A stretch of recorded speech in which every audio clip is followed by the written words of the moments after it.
Про Якутию часто говорят, это край парадоксов. И дело не только в геоклиматических особенностях. Несмотря на большую удаленность от других регионов, республика находится в числе передовых территорий по целому ряду направлений: промышленность, цифровые технологии, медицина, образование, культура. Экономические и промышленные проекты Якутии обеспечивают ее стабильное развитие, дают возможность активно развивать медицину, образование, науку, спорт и культуру.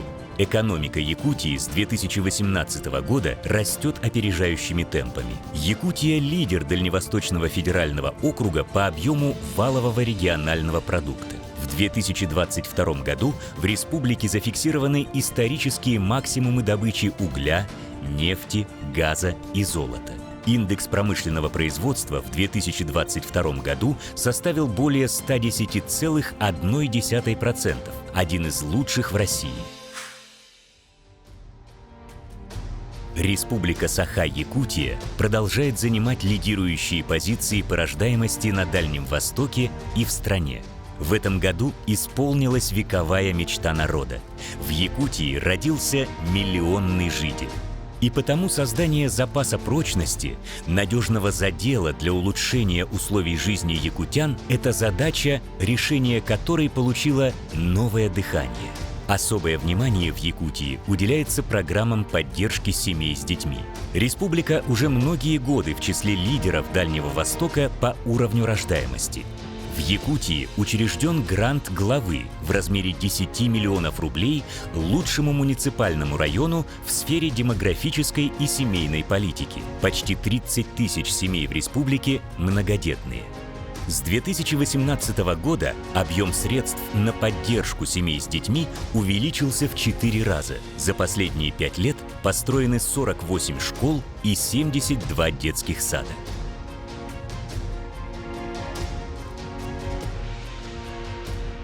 По всей Якутии в период с 2018 по 2022 годы всего введено 274 социальных объекта, относящихся к сфере образования, здравоохранения, культуры и спорта. В приоритетном порядке строили школы и детские сады. Так, за данный период времени сданы 48 школ на 10 241 место и 72 детских сада на 8 685 мест, а также 4 объекта профобразования и допобразования. С 2019 года по инициативе президента Владимира Путина в России реализуется федеральный проект «Современная школа» нацпроекта образования, в рамках которого в школах создаются центры образования естественно-научной и технологической направленностей «Точка роста» и детские технопарки «Кванториум». В Якутии открыто 383 центра «Точка роста». Всего за 6 лет планируется создание 447 центров «Точка роста» по естественно-научной и технологической направленностям. С 2023 по 2024 годы должны быть открыты 6 детских парков «Кванториум». Первый открыт на базе Саха-политехнического лицея в Якутске. Технопарк оборудован современными устройствами, позволяющими детям применять свои теоретические знания в практических экспериментах по физике, химии и биологии. С 2015 года в Якутии работает Малая академия наук Республики Саха-Якутия. Уникальная образовательная организация для поддержки талантливых и одаренных детей. Качественная современная медицинская помощь – приоритет социальной политики в регионе. В республике за последние годы построены кардиососудистый центр, первая очередь онкологического диспансера, 3 центральные районные больницы, создан единый дистанционный консультативный центр, завершается строительство онкоклинического центра. Главные итоги реализованных проектов – увеличение продолжительности жизни и рост численности населения. В июне 2023 года в Якутии зарегистрирован миллионный житель.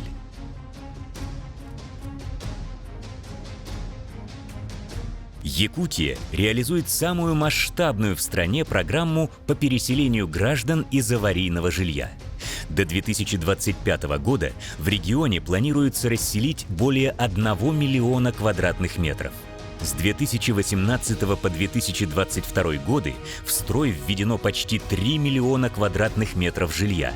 Архитекторы и дизайнеры Якутии активно работают над преображением родных городов и исторических поселений. В 2023 году запланировано ввести 650 тысяч квадратных метров жилья. Огромная территория республики – это тысячи километров дорог и сложная транспортная схема. Одна из главных задач на ближайший период – создание современной транспортной системы. Это строительство автодорог и мостов, железнодорожных путей, аэропортов, морских и речных портов. За последние несколько лет в несколько раз увеличились средства на содержание автозимников. Приобретена спецтехника для их обслуживания, построены дорожно-ремонтные пункты. По национальному проекту «Безопасные качественные дороги» проведен капитальный ремонт улиц в Якутске и районах, заасфальтированы федеральные трассы Колыма и Вилюй. С 2019 года в республике реконструируются 15 аэропортовых комплексов. В 4 из них – Хандыге, Белой горе, Депутатском, Сангарах – работы уже завершены. Главный республиканский проект Ленского моста включен в 5-летний план дорожного строительства России. По экспорту IT-услуг Якутия – лидер на Дальнем Востоке. На нашем стенде вы можете познакомиться с самыми популярными проектами якутских разработчиков в области мобильных игр. С 2011 года в Якутске работает технопарк «Якутск». С 2018 года выручка резидентов технопарка превысила 5 миллиардов рублей. Созданы тысячи рабочих мест. В 2022 году Якутия стала победителем Российской национальной премии в сфере креативных индустрий Russian Creative Awards в номинации «Креативный регион». В ноябре 2022 года в Якутске открыли первый на Дальнем Востоке креативный кластер «Квартал труда», призванный стать фундаментом для развития креативных индустрий Якутии. Более 150 резидентов квартала работают в области IT, кино, анимации, моды, дизайна, музыки, компьютерной графики, изобразительных искусств, фото- и видеопродакшена. С 2018 по 2022 годы построены 45 объектов культуры. По национальному проекту «Культура» по линии Министерства культуры и духовного развития Республики Саха-Якутия реализуются 3 региональных проекта – «Культурная среда», «Творческие люди» и «Цифровая культура». При поддержке главы Республики Саха-Якутия продолжается масштабное развитие национального кинопроизводства. С 2020 года ежегодно из госбюджета республики выделяются субсидии на создание игровых и документальных фильмов. Для дальнейшего развития кинопроизводства принят республиканский закон о государственной поддержке кинематографии в Республике Саха-Якутия. В 2022 году учреждения культуры Якутии посетили 19,5 миллионов раз. Для республики это исторический максимум. Наибольшее количество посетителей, свыше 6 миллионов, приходится на библиотечную сеть, которая объединяет 500 учреждений по всей республике.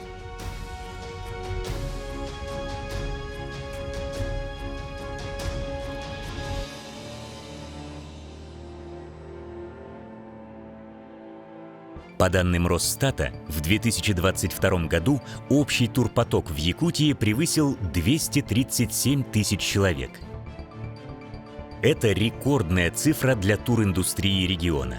Конечно, данные учитывают не только количество гостей, приехавших из других областей и стран, но и местных жителей, которые активно путешествуют по родной республике. И тем не менее, тенденция очевидна. Число желающих увидеть и больше узнать уникальный регион России постоянно растет. В 2020 году принята стратегия развития туризма в Республике Саха-Якутия на период до 2025 года. В документе отмечается, что индустрия путешествий в арктической зоне, к которой относится и Якутия, требует регулирования и поддержки государства. В документе определены несколько направлений для развития туризма: культурно-познавательный, деловой, круизный, промышленный, сельский и экологический. В числе основных факторов, которые сдерживают активность в сфере туриндустрии, указаны удаленность от центральных регионов России и высокая стоимость авиабилетов. Однако, несмотря на ряд объективных проблем, туриндустрия Якутии развивается. Если в 2019 году на территории Якутии работало 19 туроператоров, то сегодня их число увеличилось до 24. Также растет количество туристических баз на территории Якутии. В 2021 году было 68 единиц, а в 2022 году стало 78. И зимой, и летом можно организовать совершенно незабываемое путешествие. Самый большой регион России богат не только полезными ископаемыми, но и интересными событиями. Главный праздник лета для жителей и гостей Якутии – Исеах. Древнейший торжественный обряд встречи лета и солнца. По многовековой традиции Исеах отмечают в день летнего солнцестояния – 21 июня. Но часто дата меняется. Например, в разных районах Якутии он проводится и в другие дни. У тех, кто хоть однажды посетил Исеах, навсегда остается в памяти невероятно красочное, масштабное торжество, на котором можно познакомиться с самобытной культурой и историей Якутии, поучаствовать в спортивных состязаниях и, конечно, стать частью осуохая – традиционного национального кругового танца. По данным организаторов, в 2023 году праздник Исеах в местности Үсьхатын, недалеко от Якутска, посетили более 230 тысяч человек. Это рекордное количество гостей за последние 25 лет. В декабре в республике ежегодно проводится фестиваль «Зима начинается с Якутии». Во время фестиваля «Властелин холода Чисхан» торжественно зажигает официальную новогоднюю елку. Для многих путешественников этот фестиваль – уникальная возможность за несколько дней увидеть, узнать и попробовать на вкус все то, что представляет собой древняя якутская земля. Морозы и алмазы – два самых известных якутских символа, которые привлекают туристов всего мира. Самые холодные районы Якутии, Верхоянский и Аймиконский, до сих пор продолжают спор за право называться полюсом холода. На сайтах якутских туроператоров предлагают зимние автотуры или, например, тематическую поездку на фестиваль «Аймикон. Полюс холода», который проходит в марте. Чтобы увидеть, как и где добывают алмазы, нужно ехать в город Мирный, алмазную столицу Якутии. В ходе обзорной экскурсии по городу и его окрестностям можно увидеть карьер «Мир», а также посетить музей компании «Алроса», главной алмазодобывающей компании России. Здесь добывается четверть мирового объема алмазов. Размер карьера поражает. Это самый большой алмазный карьер в мире. На нашей экспозиции у вас есть редкая возможность запечатлеть себя в обрамлении алмазной россыпи. Еще один популярный туристический маршрут – путешествие по Великой Лене к природному парку Ленские столбы. Река Лена входит в десятку крупнейших рек мира. Ленские столбы образуют редкой красоты скальные образования высотой около 100 метров. В 2018 году Ленским столбам присвоен статус Национального парка России.